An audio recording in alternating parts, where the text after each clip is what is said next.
మన తెలంగాణలో మొట్టమొదటి ఫ్యాక్టరీ అవుట్లెట్ మన ముకుంద జ్యువెలర్స్ లో లైట్ వెయిట్ ఆభరణాలు కలెక్షన్స్ ఎన్నెన్నో అన్ని జ్యువెలరీస్ పై VA కేవలం 2-12% మాత్రమే. విచ్చేయండి ముకుంద జ్యువెలర్స్.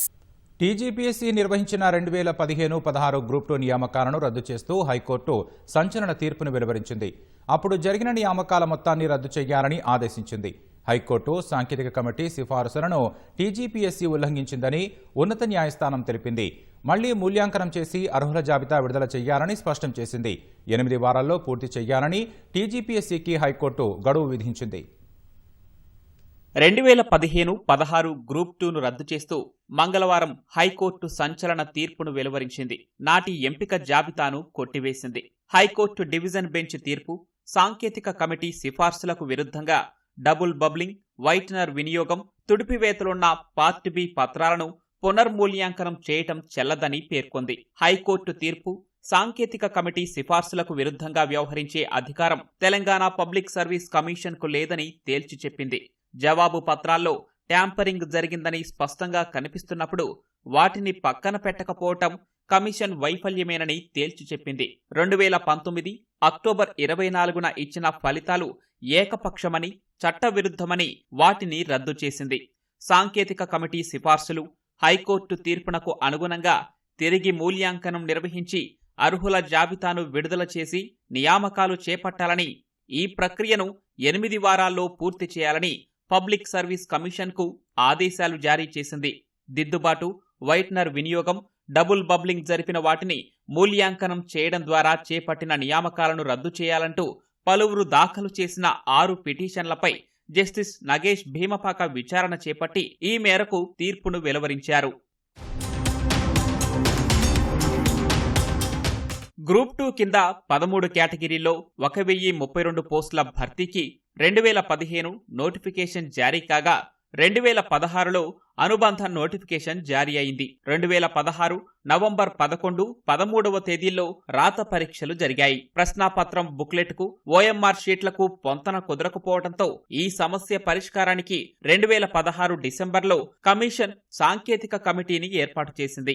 కమిటీ అధ్యయనం చేసి 2017 మార్చిలో నివేదిక సమర్పించింది. ప్రశ్నపత్రంలోని బుక్లెట్ నెంబరు, OMR నెంబరు ఒకటే ఉండాలని అభ్యర్థులు, ఇన్విజిలేటర్లు భావించడం వల్లే ఈ గందరగోళం తలెత్తిందని కమిటీ నివేదికలో పేర్కొంది. OMR షీట్ పార్ట్ ఏలోని అభ్యర్థి వ్యక్తిగత వివరాలకు సంబంధించి చిన్న పొరపాట్లు ఉంటే మన్నించవచ్చని, అయితే పార్ట్ బిలోని 150 ప్రశ్నల జవాబులకు ఏదైనా తుడిచివేత, వైట్నర్ వాడినట్లయితే వాటిని మూల్యాంకనం చేయరాదని కమిటీ సిఫార్సు చేసింది. ఈ వ్యవహారంపై కొందరు హైకోర్టును ఆశ్రయించగా సింగిల్ జడ్జి మాన్యువల్ గా మూల్యాంకనం చేయాలని ఉత్తర్వులిచ్చారు. దీనిపై హైకోర్టు డివిజన్ బెంచ్ ను ఆశ్రయించగా ఇరుపక్షాల వాదనలను విని సాంకేతిక కమిటీ సిఫార్సులను సమర్థిస్తూ వాటి ప్రకారం మూల్యాంకనం చేపట్టాలంటూ 2019 జూన్ 6న తీర్పు వెలువరించింది. హైకోర్టు డివిజన్ బెంచ్ ఇచ్చిన తీర్పు అమలు ముసుగులో OMR షీట్లలో వైట్నర్, తుడిచివేతలకు పాల్పడిన అభ్యర్థుల పత్రాలను మూల్యాంకనం చేయటం ద్వారా ఆ తీర్పు స్ఫూర్తికి విరుద్ధంగా కమిషన్ వ్యవహరించిందని పలువురు పిటిషన్లు దాఖలు చేశారు. జవాబు పత్రాల్లో ట్యాంపరింగ్ జరిగిందని స్పష్టంగా కనిపిస్తున్నప్పుడు వాటిని పక్కన పెట్టకపోవటం కమిషన్ వైఫల్యమేనని హైకోర్టు వ్యాఖ్యానించింది. కేవలం OMR షీట్లోని పార్ట్ ఏలోని తప్పులను సరిదిద్దడానికే సాంకేతిక కమిటీ హైకోర్టు అనుమతించిందని పేర్కొంది.